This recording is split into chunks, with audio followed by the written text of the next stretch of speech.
नमस्कार डियर द्वितीय वर्ष विषय हमारा हिंदी भाषा शिक्षण और प्रवीणता, जिसके अंतर्गत कि हम हमारी इकाई जो पढ़ना सीखना है उसकी चर्चा कर रहे थे और जिसके अंतर्गत पढ़ने के जो स्तर हैं उसकी चर्चा हम लोग कर रहे थे। अर्थग्रहण और प्रत्यय विज्ञान के बारे में हम लोग चर्चा कर चुके हैं। इसके अन्य जो स्तर है उसकी चर्चा आज हम लोग करेंगे। तो इसके अंतर्गत अगला आता है मूल्यांकन एवं प्रतिक्रिया।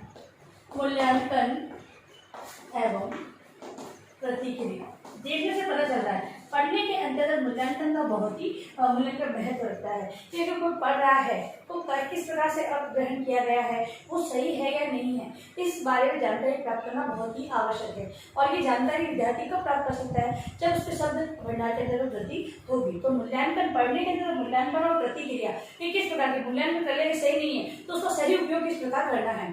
जैसे पढ़ते पढ़ते कोई अशुद्ध उच्चारण कर लिया तो तुरंत क्लिक होना चाहिए कि भाई गलत उच्चारण किया गया है, अब इसको सही किस प्रकार करना है, तो प्रतिक्रिया करना, इसके बारे में बात करेंगे। तो इस चरण में पाठक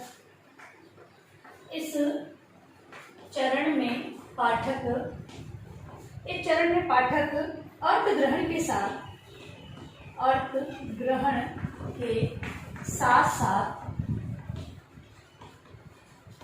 ग्रहण के साथ साथ लेखक के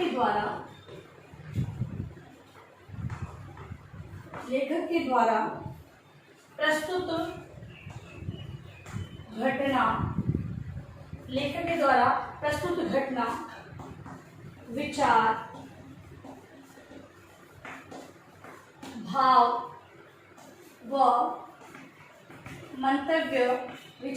मंतव्य को समझते हुए उसका मूल्यांकन करता है। साथ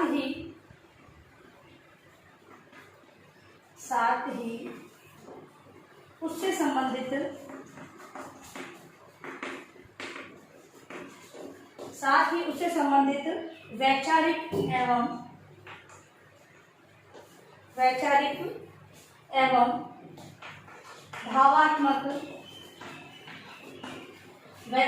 भावात्मक प्रतिक्रिया व्यक्त करता है।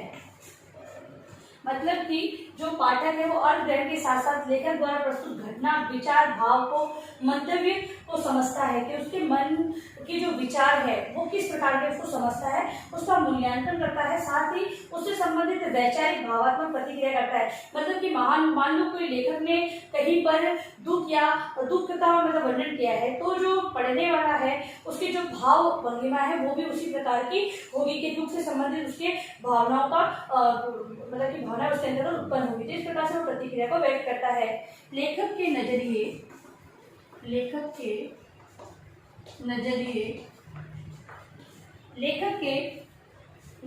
की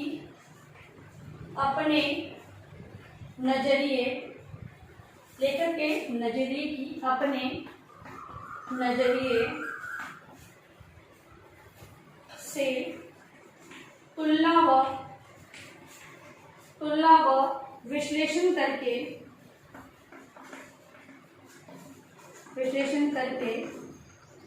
पाठक उसको परखता है, उसकी परख करता है, पाठक उसको परखता है। अच्छा पाठक वही होता है जो पठन सामग्री का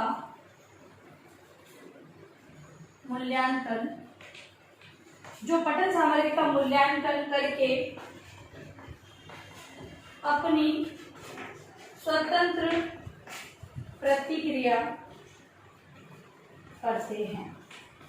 मतलब कि यहाँ पर जो लिखित सामग्री है उससे संबंधित, उसको पठन करके अर्थ ग्रहण करके कहाँ पर सही कहाँ पर गलत है उससे संबंधित मूल्यांकन, और उसके बाद उसकी प्रतिक्रिया। जैसा कि बताया कि दुख के समय दुख की भावनाओं को व्यक्त करना, अगर हर्ष से संबंधित है तो हंसना, या फिर कोई प्रकृति चित्रण से संबंधित व्याख्या की गई है तो प्रकृति से संबंधित कल्पनाओं या विचारों को व्यक्त करना, इस प्रकार से करता है। इसके अलावा अगला है अनुप्रयोग। अगला पढ़ने का जो स्तर है वो है अनुप्रयोग। अनुप्रयोग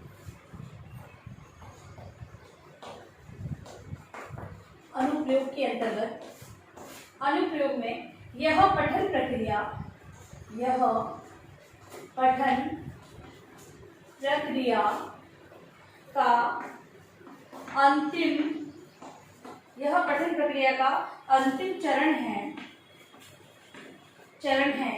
किसी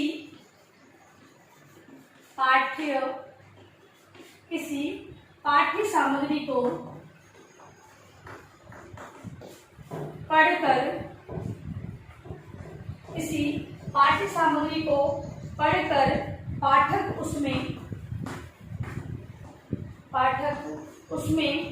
निहित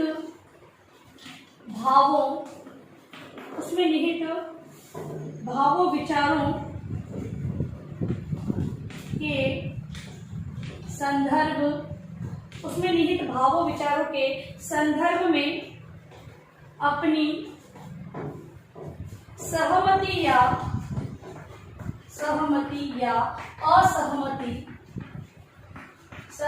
असहमति निर्मित करता है।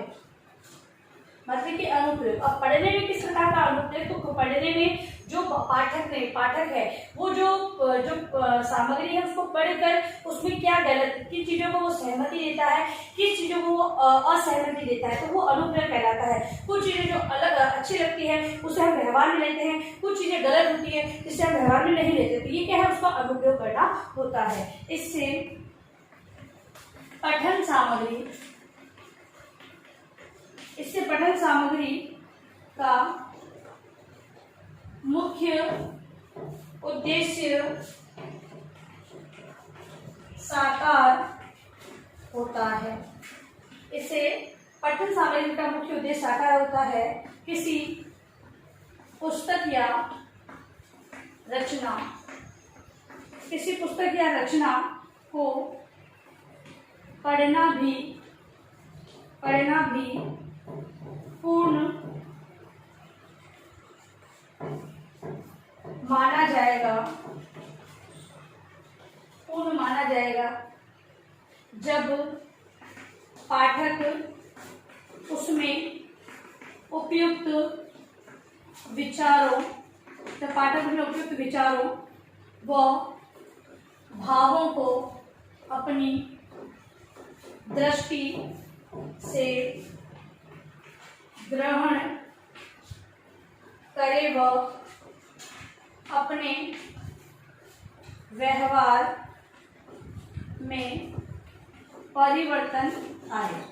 ठीक है, तो जब पढ़ने वाला है किसी भी पुस्तक रचना को पढ़ना तभी पूर्ण माना जाएगा जब पाठक उस विचारों को और भावों को अपने दृष्टि से ग्रहण करेगा और उपयोग में लेगा। अगर कुछ चीजें उसे समझ में आएगी तभी उसे उपयोग में ले सकता है। तो पढ़ने का अनुप्रयोग तभी कहलाएगा जब उसे व्यवहार में परिवर्तन, हमने प्रयोग किए नहीं, जब चीज को पढ़ के केवल पढ़ना ही काफी नहीं होता है, उसे व्यवहार में, क्योंकि पाठ्यक्रम जो निर्धारित किया गया है उसका सबसे पहला उद्देश्य यही होता है कि बालकों के व्यवहार में परिवर्तन करना।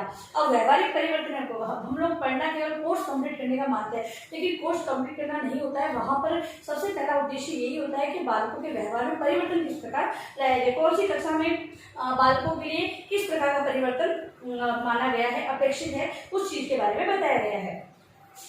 यह परिवर्तन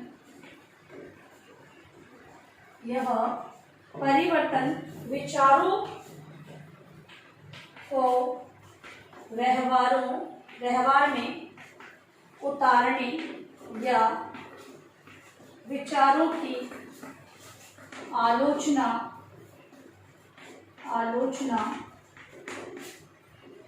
करने से संबंधित है।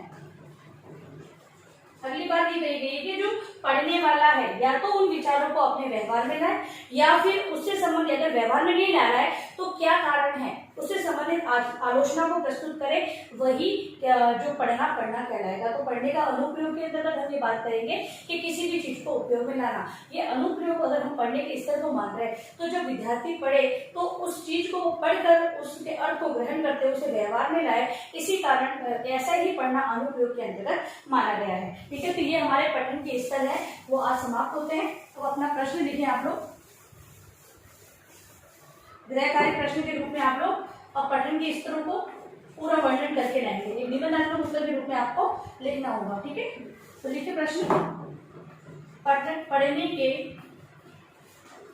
स्तरों का वर्णन कर।